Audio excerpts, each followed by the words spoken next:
Hi, my name is Dr. Andrew DeVos, and I'm about to do something crazy. So, for the past 3.5 years, I've taught classes at two colleges in the Baltimore area, the Community College of Baltimore County and University of Maryland, Baltimore County, or UMBC, as it's called. Over those past 3 years, I've learned a lot from my students, and I'm making this video for them today. I'm just going to say out front, it's a long video, but please watch the whole thing because I think I'm going to say some really important things that I think students are really going to resonate with. And I know this because I've ran this by a few students and all of them have said, yes, you need to put this out there. So thank you for those who read and gave feedback to my draft. I'm going to give you a preview summary of what I'm going to talk about. The 1960s are about to happen again. And people need to get ready and people need to decide whether they're going to sit on the sidelines or actually get involved and get active and be part of the change that will happen. So that's kind of my thesis statement. Let me just jump right in. I want to begin by saying a lot of my students are really concerned about their futures. They feel like the world that adults promise them is slipping away from them. Pretty much all of them were told the same thing.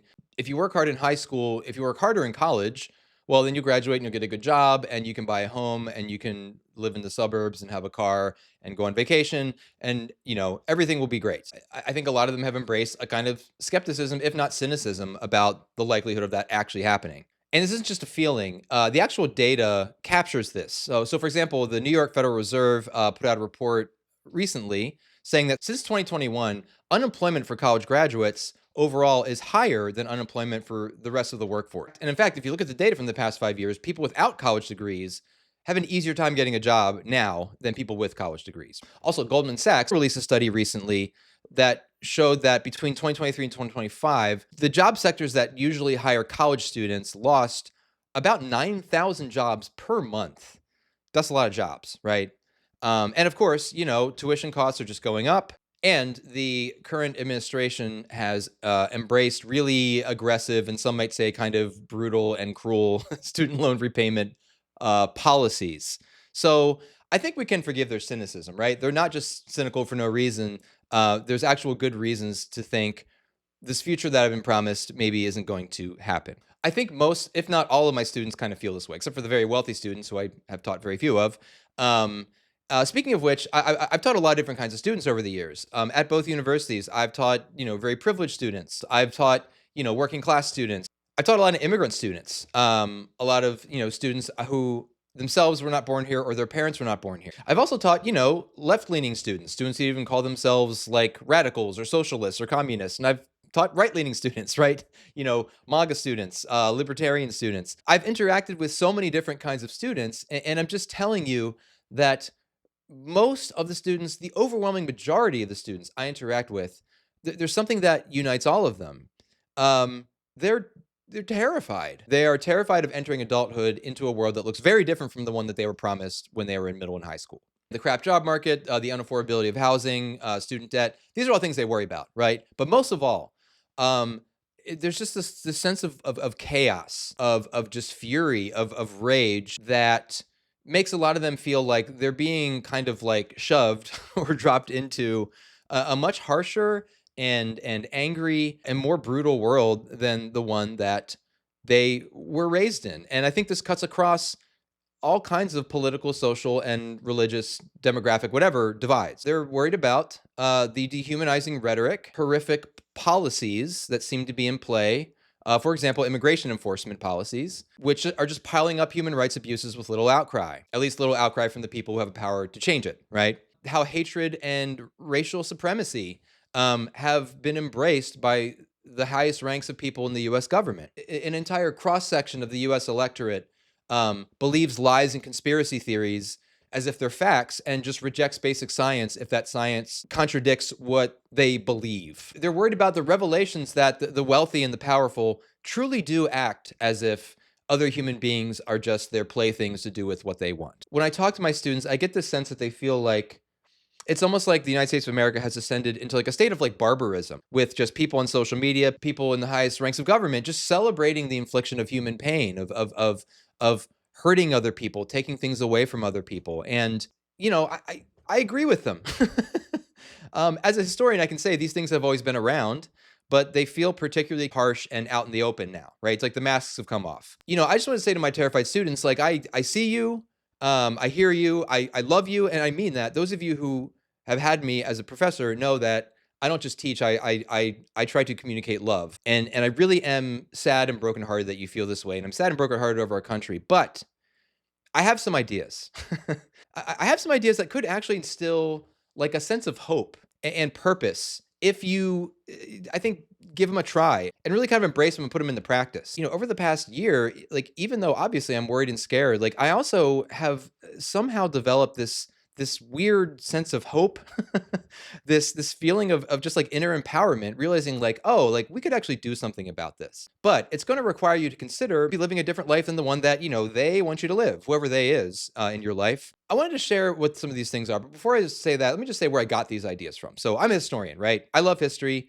A lot of people don't love history. I understand why people don't love history. I think most people who teach history don't know how to make it exciting, don't know how to make it relevant. But here's the thing: it's like people in the past, like they're just us. They are us, right? They are just everyday people trying to make it, living in circumstances that feel foreign to us, right? The only reason that feels foreign and distant to us is because I think most of us have never learned how to connect with people from the past, how to actually put ourselves in their shoes and temporarily make their concerns our concerns and try to understand what they went through. Think about how strongly you feel about what's happening now. Well, people back then felt the same way. And the way that we feel now is going to be lost and forgotten 100 years from now. And people are going to look back on us and, our suffering and our sorrow and our pain and our joys and our celebrations. They're just going to be like trivia questions, Jeopardy categories. If you want future generations to look back on us and learn from us, maybe we should do the same favor. Maybe we should look back and learn from people in the past. So that's what I want to do today. I've learned some really important things that I think really, really could help us in this difficult time. I want to use the 1960s for three reasons, really. One is because what's happening now feels like the 1960s, as I'm going to argue, I hope pretty persuasively. Second of all, it's just a period I'm pretty familiar with. I've done quite a bit of research. I kind of like get the 60s, if that makes sense. Every era has its feeling, has like a vibe, right? And I just get the vibe of the 60s. So I just feel comfortable talking about it. And the third reason is because I feel like even if you never actually like learned about the 60s in high school or whatever, we all know what happened in the 60s, right? So we have like a general sense. So I'm going to go with the 60s to kind of illustrate what I mean. When you hear the 1960s, what probably comes to your mind is, the civil rights movement and Black Power and maybe anti-Vietnam War protests, hippies, right? Also, most of you studied the civil rights era in high school. I didn't growing up, by the way. And you got off of Martin Luther King Jr.'s birthday, right? All those things are great. There's an old saying, familiarity breeds contempt. In other words, if you're really familiar with something, you sometimes forget what made that thing special in the first place, right? So let's revisit the 1960s, and hopefully maybe I'm going to fill in some gaps and give you some things to think about that maybe you haven't thought about before. But let me begin by asking kind of what happened in the 60s? Well, here's a brief version. We have to go back about 400 years or so. So before the 1960s, starting in the colonial era in the 1600s, going through basically up until the civil rights movement. Basically, English-speaking white heterosexual Christian men had ruled everywhere in all industries, pretty much without challenge. They wrote America's script, I guess is another way you could say it. They did some really great things, right? They enshrined the concept of rights in our founding documents. I'm really thankful for that. They abolished slavery, normalized and funded universal public education. These white men who were in power for centuries did some great things, but, and this is a fact that a lot of Americans don't want to face, make a list of all of the most awful things that have ever happened on American soil. It's always white Christian men who have done it. Not exclusively, but primarily, right? Native American genocide, theft of huge tracts of land, chattel slavery, passing laws that essentially made women property of men, persecution of queer people, persecution of immigrants. Unfortunately, white Christian men don't have a great track record when it comes to human rights in this country. But regardless, whether they're doing good things or bad things, white Christian men are ruling for centuries and centuries and centuries. If American history is a play, well then, kind of white Christian men wrote the script, and white Christian men got to cast themselves in all of the hero roles. This is the version of history I was taught, right? Kind of the great white man history. American history was centered around these great white men, and of course they had no flaws or problems. What happens in the 1960s is basically you have all these people in the audience, and they've been watching this play for a very long time, and they know it's bullshit. They know that despite the good things white Christian men have done, they have also caused virtually all of the suffering that some of the people in the audience have experienced. So eventually what happens is a bunch of people in the audience, they revolt. They jump out of their seats, they storm the stage, they grab the mic, and all of a sudden, those who have been, dehumanized, abused, ignored, exploited, killed, all of those people get together and they completely change the play. And for about 10 years, that's what the 60s was. The people at the center of the story, metaphorically speaking, kind of got pushed to the margins, and the people at the margins came into the center and got to tell their story, right? Obviously, not everybody listened.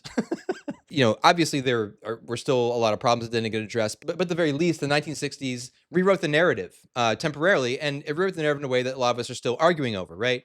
Virtually all of the conflicts we're having in American society today come back to something that happened in the 1960s. It all started with the civil rights movement, right? Black activism absolutely lit the fuse that became the 60s. I think it's so important to say right now, since there's such a concerted effort to basically erase Black history and pretend like Black people didn't do anything. Never before in the history of North America, I think we could say, had an oppressed minority convinced an all-white Congress to completely change and reverse course in terms of the legal context of the United States and pass a series of laws protecting minority rights. That had never happened before. After the Civil War, an all-white Congress, right, passed a series of constitutional amendments trying to basically protect Black rights after slavery ended. I don't want to undercut that as a huge achievement, but again, it was white people doing it, right?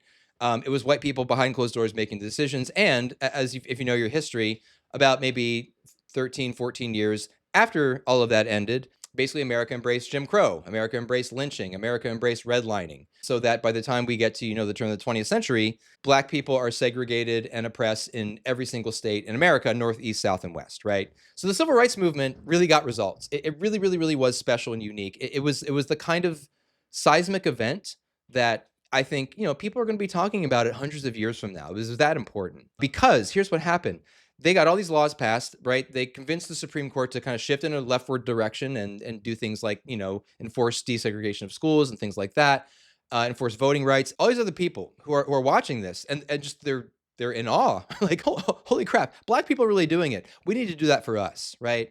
And from the civil rights movement, you have all these other movements that were either created or kind of like renewed in light of what was happening, right? You have second wave feminism, you have gay liberation, Black Power movement, the anti-war movement, the environmentalist movement, the prisoners' rights movement, the Chicano movement, the Asian American movement, the disability rights movement. There are so many movements that it's absolutely dizzying. The 60s inspired movements as far as India. The 60s kind of gave wind to kind of a second round of decolonization movements that happened in various African nations. I mean, it changed the fucking world. Like, it really did. How did all this happen?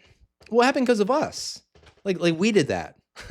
Like, figuratively, obviously, we weren't alive back then, but it happened because millions of Americans, especially young Americans, got together and they decided to do something about it. When I teach in the 1960s, I'll show pictures of peaceful protesters being met by, armed dudes. I'll often pick a random person out of a photo and say, hey, you see that person?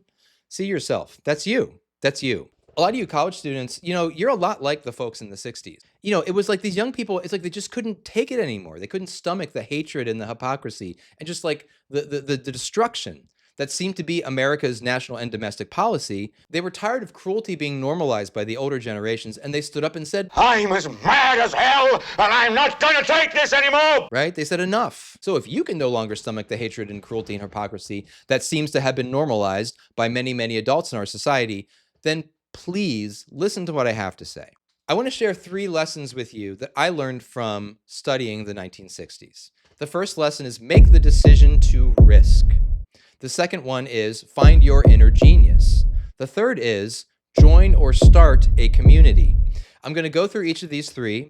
For each one, I'm going to give examples from the 1960s and then maybe make some suggestions about how this could look like if it played out today. And then finally, I'm going to wrap up by talking about some of the ways that I'm trying to live out these lessons. Okay, so let's dive into lesson number 1, make the decision to risk. Consider this obvious but crucial observation. The 1960s did not happen because millions of college students decided to play it safe, keep their heads down, get good grades, and not piss off mom and dad. The 1960s required students to, even if just temporarily, abandon some of the, middle class values that they had been taught. They deprioritized good grades and proud parents and focused on what was happening in the world around them. Now, for those of you who are disappointed I didn't give you a more like concrete thing to do, trust me, that is a concrete thing to do. It's the most important thing you can do. Pushing back against authoritarianism is not something that you're just going to kind of like stumble into and do accidentally. Getting involved begins with a decision to be willing to get involved, to be willing to risk. Let's maybe run down some things, especially if you're a college student or a recent graduate. What are some things that you might risk if you decide to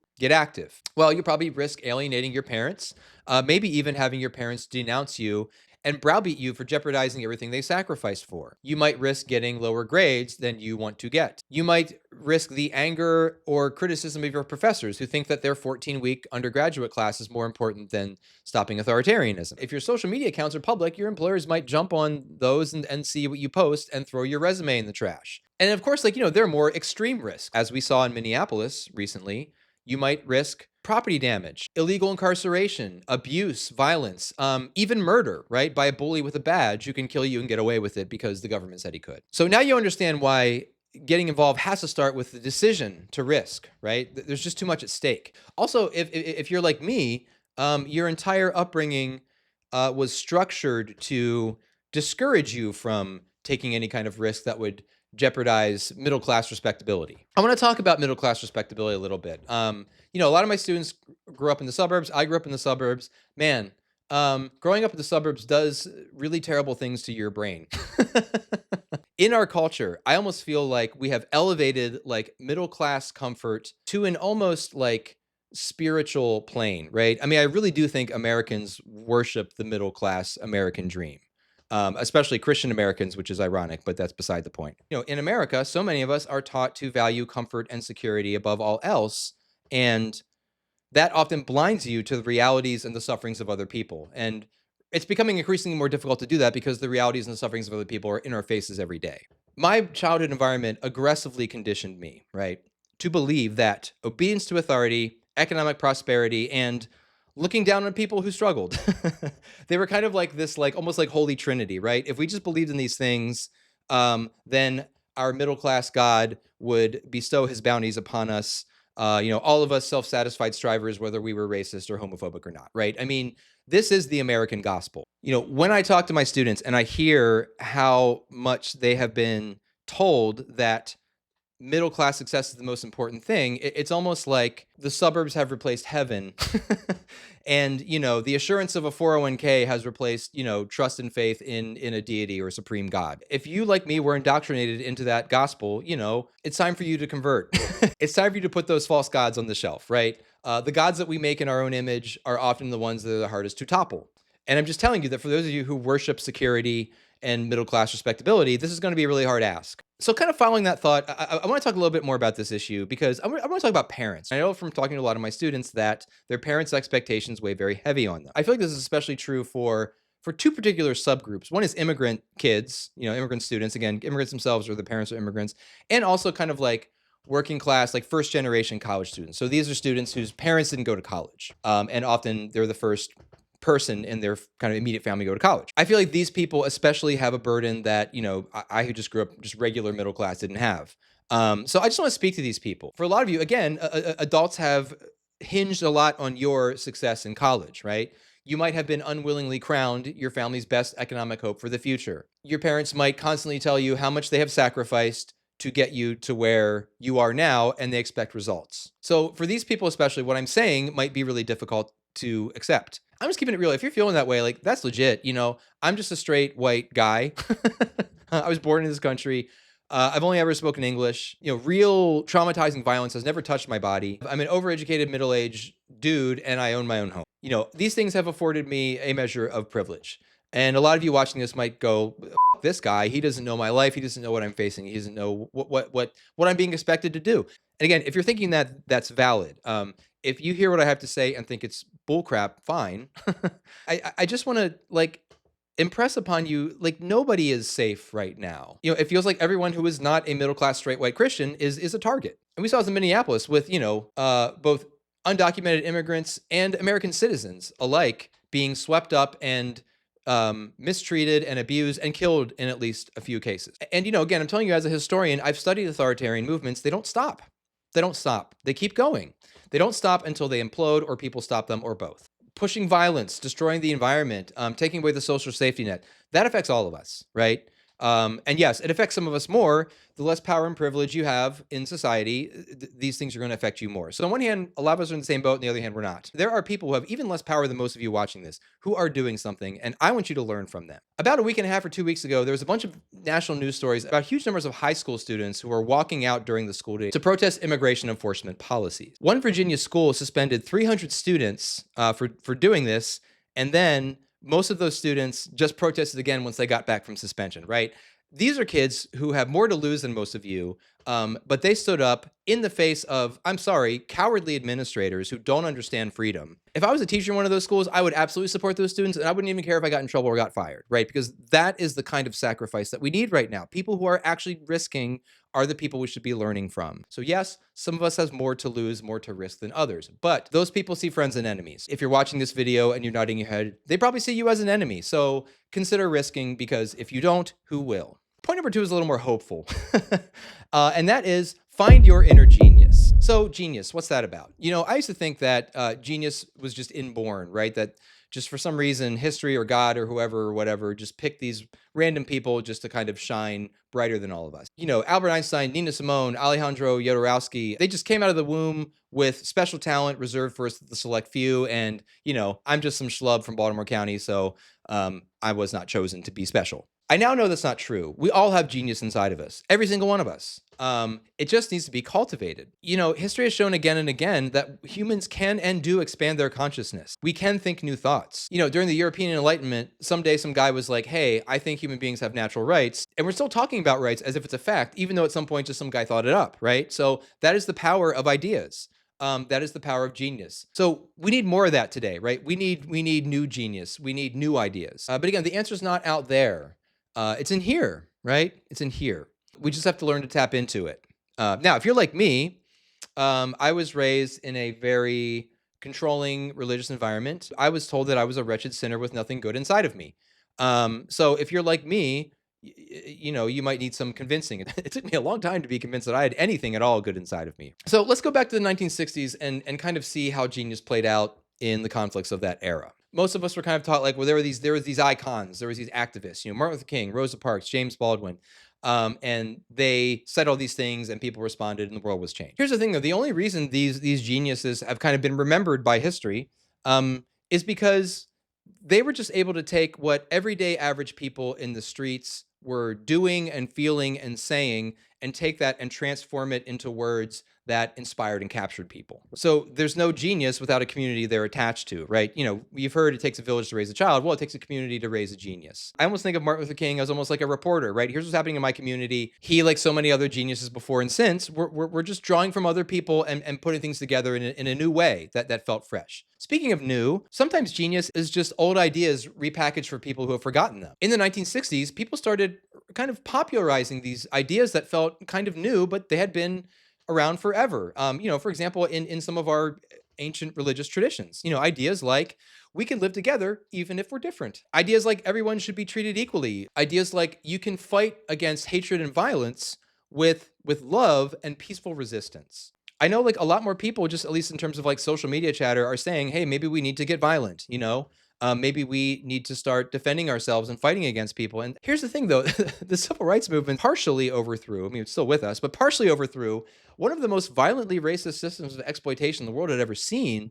And they did it by rejecting violence, by embracing nonviolence, by radically living out love in ways that made no rational sense to people. That's genius. That's brilliant. We should be in awe of that. We should be studying that. In the 60s, it's like they changed the world because these genius ideas always change the world, right? Martin Luther King got his ideas from Gandhi. Gandhi got his ideas from Jesus. Jesus got his ideas from the ancient Hebrew scriptures, and the ancient Hebrew scriptures evolved and developed out of ancient oral traditions in kind of polytheistic pagan beliefs that go back hundreds and maybe thousands of years, right?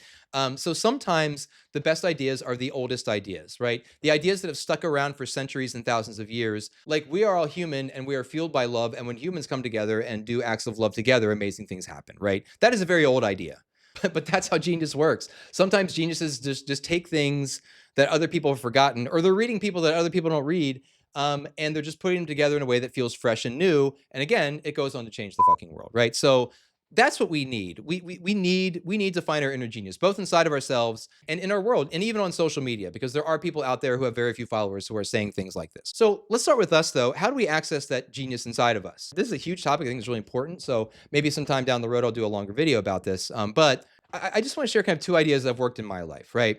So point number one is that genius starts with knowing your worth, right? Believing that there are good things inside of you, that the world needs, that the world could benefit from. Coming to accept the fact that you've been put here with gifts and skills, and that you can actually like find your place in the world and find meaning while also making the world a better place using those gifts and skills, right? Now, some of you are going to hear this and go, not me. I'm a piece of shit, right? I know some of you are thinking that now because that's how I used to think. The oppressive religious environment I grew up in made me feel like I was a cockroach that deserved to be squished by God. It took me decades of therapy and thinking and speaking and praying and meditating, but I have largely moved past that mentality. I no longer think that about myself. Quite the opposite. Now, this is a huge topic that I would love to talk about more in the future. But one other way to feed your genius is to just spend time with geniuses.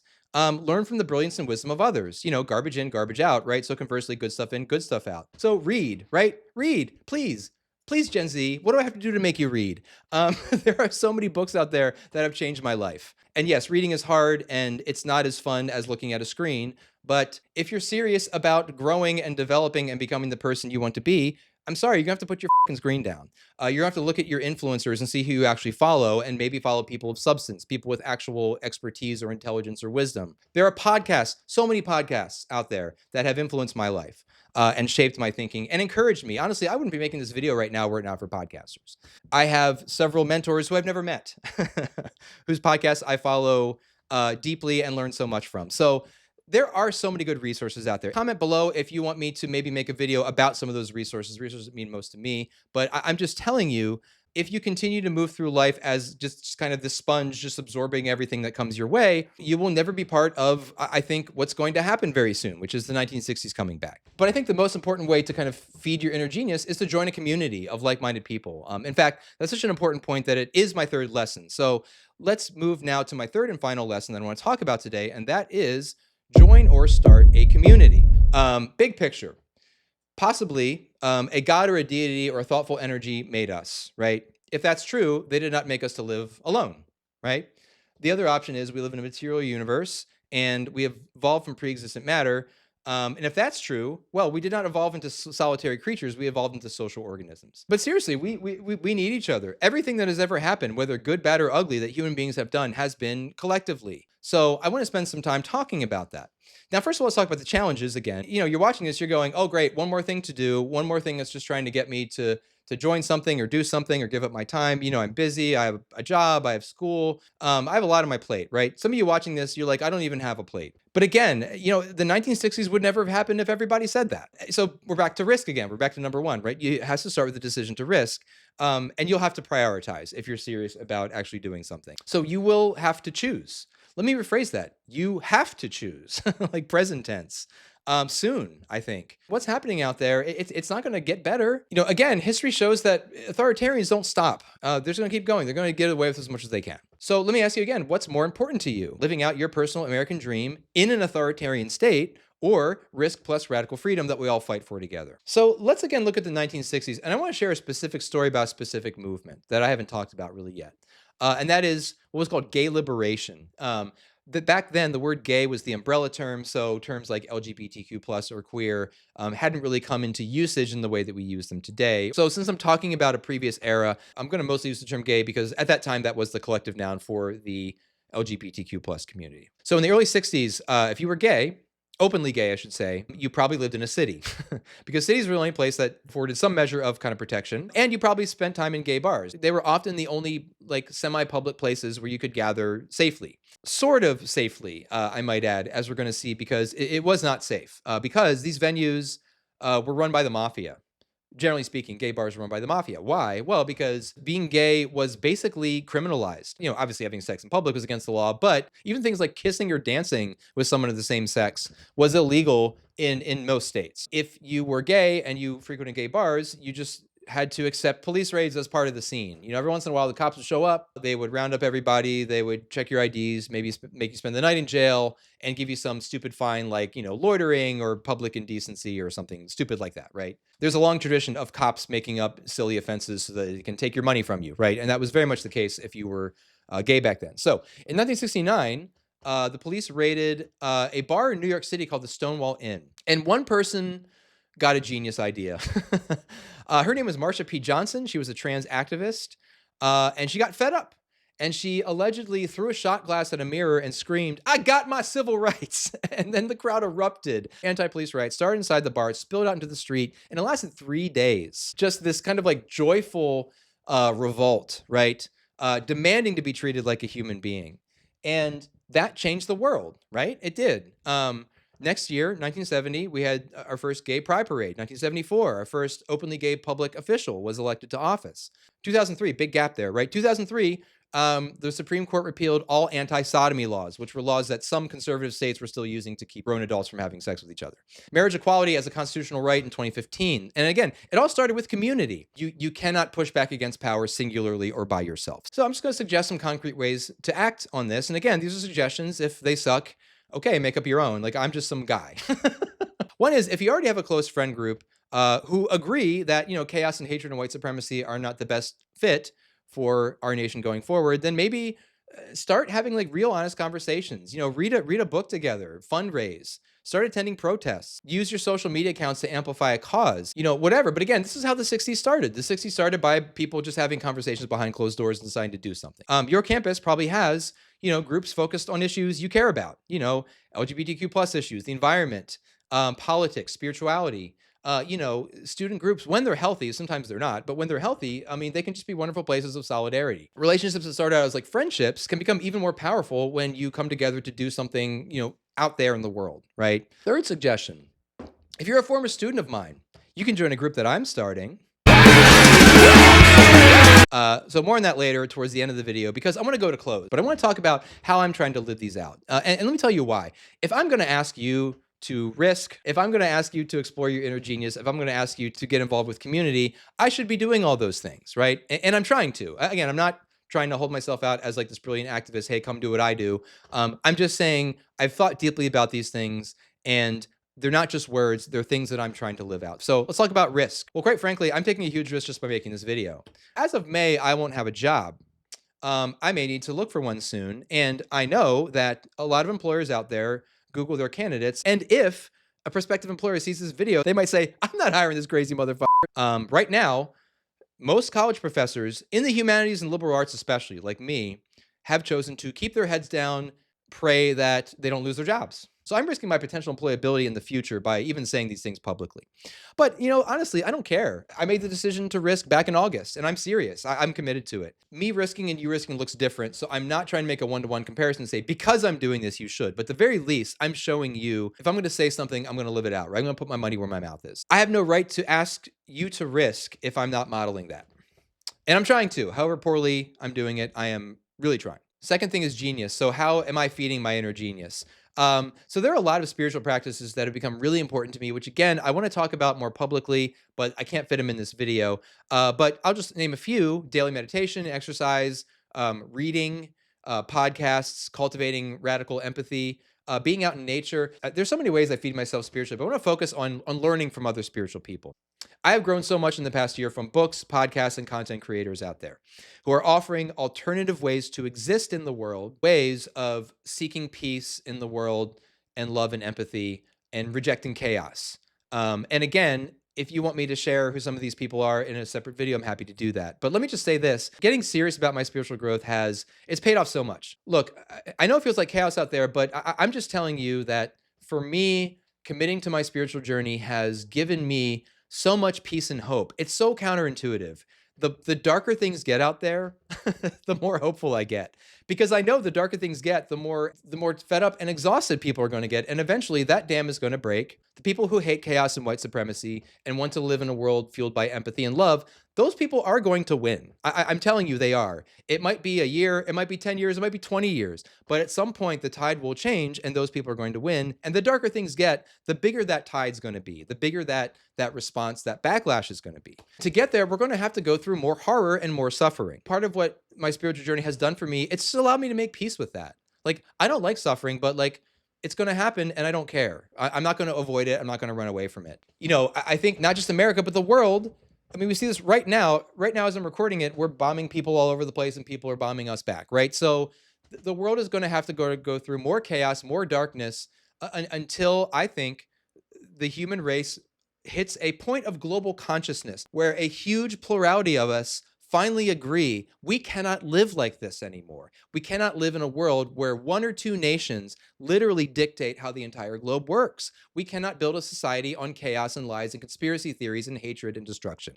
These spiritual practices and others have allowed me to confront the darkness and the ickiness and the brokenness inside of me and understand it and appreciate it and respect it and learn from it and bring it together with the light inside of me, right? And that has allowed me to reach a higher state of consciousness and peace and hope. And it's real. It's real. Like, I'm not just saying this shit to get you to believe me. I mean everything I'm saying. And I know that more people can do it. I really do. Look, I'm just some white boy from Baltimore County. If I can do it, you can too. But again, it has to happen in community. So let me go to my third lesson again and say how community is playing out in my life. And what I just said is going to tie directly into what I'm about to say. So I have friends and family that I love and adore. But I don't really have a community.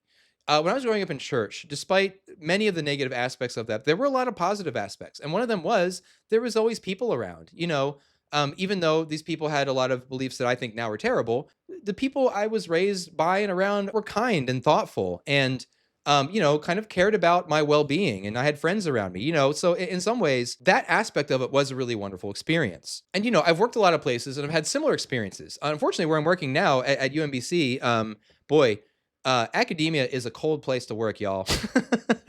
I legitimately have had no community for the past 3.5 years, but I want one. So I'm going to start two, not just one, two, actually. And I want to briefly tell you about them here. One of them ties into the points I just made about spirituality. Me and a group of friends of mine are working on putting together an alternative spiritual community. It's going to be like if you took all the good things about church and just got rid of all the crap, We have a space, we have a plan, we have a pretty good meeting structure. I hope to launch this by maybe April. We are envisioning this as an open and experimental community where anyone is welcome. Christians, Muslims, Jewish people, atheists, agnostics, New Age people who think spirituality is stupid. As long as you agree with these things, that love, shared humanity, and human connection are important. Getting together as human beings and talking about how to be loving, how to be connected to each other, how to be a force and a presence for beauty and love and celebration in the world instead of a force for destruction and tearing down. Obviously, we're going to welcome all genders and sexualities. Obviously, your legal status is not a barrier to you attending. We're hoping it'll be like a new type of spiritual community, which will mandate no beliefs, except for, again, a shared commitment to be together, to live together, to love each other, and curiosity in other people's beliefs, right? Because that's the other thing too, is the shared thing that will unite the group will be supporting everybody's individual spiritual journey in a way that makes sense to them, instead of mandating a belief that we all have to adhere to. If you're interested in that, I promise you I will be spreading information about that when the time comes, April, May, whenever we get our shit together to launch. So second community, as I said a few minutes ago, I'm starting an alternative student group, open to any former students of mine. Current students, I'm not going to allow to join only because it feels like a conflict of interest for you to be part of this group I'm doing and have me grading you. But as soon as I put your grades in, any current students of mine are free to join as well. This group will live online. It will not be connected to any one university because I don't want students from one university. I want students from universities that I've taught, and maybe even eventually universities all over the country if it takes off. I don't know. Also, if it's not affiliated with one university, if it's not being sponsored or hosted or paid for by one university or whatever, the powers that be can't target that university and take their funding away. So what's the purpose of the community? Well, it'll be twofold. First, it'll just be a place for people to meet and hang out and build alliances and friendships across lines of difference. So a similar vibe to the spiritual community, but the second purpose is the most important. I want to train students to do radical research. Radical research is when you pick a problem that you want to do something about and you research it and you do something crazy about it. It'll be almost kind of like an alternative research committee kind of developed outside of the auspices of any university bureaucracy, because university bureaucracies are crap. I don't have a specific thing that we're going to be researching because I want this to be student driven. I want students to decide. But let me give you an example of one of the ideas I'm going to put out there as maybe an option students could do. I really want to help students learn about how the American university system works. Where does your tuition go? How much do professors get paid? How many classes do they teach versus how much research do they do? Why do so many people work for the university system? A lot of you have been telling me for years that so many of your professors suck at teaching. A lot of your professors are not good at teaching because none of your professors are taught how to teach. Did you know that? Probably not. How do you feel about paying tuition to an institution run by people who were not taught to be teachers? Like, so many of our systems in America are broken right now. So I thought what we could do with this radical research committee is let's pick a system that we all agree sucks and try to understand why it sucks and then disseminate information. Put information on our campuses, on social media. Try to educate other people about what's happening and maybe turn this into something that actually creates change in one of these systems. We really can change things. We really can. The 60s taught me that. So I'm envisioning this group as a kind of training ground for a type of thinking that can really pursue kind of like big structural change in the long run. All right, let's wrap this up. I'm going to close just by summarizing a few high points. America is a flaming shit right now. But I'm strangely hopeful because I learned from history that chaos creates the context for change if you know how to place yourself correctly within that context. So mark my words, the 1960s are back. They're coming, they're back, whatever. And you need to decide what role you'll play. Humanity's greatest achievements only happen when people choose courage over comfort, draw on their inner genius, and act collectively. The future belongs to those who decide to move in a radically just and experimentally loving direction versus those who just want to play it safe and protect their interests. Because again, the future will be history someday. You need to decide which historical path you're going to go down. We should not be terrified. They should be terrified, right? And again, the 60s taught me that. So please join me, help spread the word, share this video, send it to your friends, send it to your classmates, send it to your professors, especially the ones who should be doing and saying something but are not. Hey, send it to your parents. Like, hey, mom and dad, what do you think of this guy? Also, if you're watching this on a platform that lets you like remix videos, please remix this video. Do whatever you want with it. Whatever you can do to help me spread this word, because again, I am trying to start something that really actually makes a difference in history. If you comment, I'll try to respond in 3 days. And of course, like and subscribe. Like, that stuff means a lot, y'all. Look, I want to do this kind of work for a living. I want to get paid to spread hope and joy and try to make the world a more beautiful place. If you vibe with what I'm saying, if you think that what I'm doing here is important, please help me spread the word. I can't do this without y'all, right? I need you as a community. So please help me out, boost me up, spread the word if you like what I'm saying. And dear people, as always, Screw the school, screw the system, screw conformity, screw everyone and everything trying to hold you back and tear us apart because this is our year!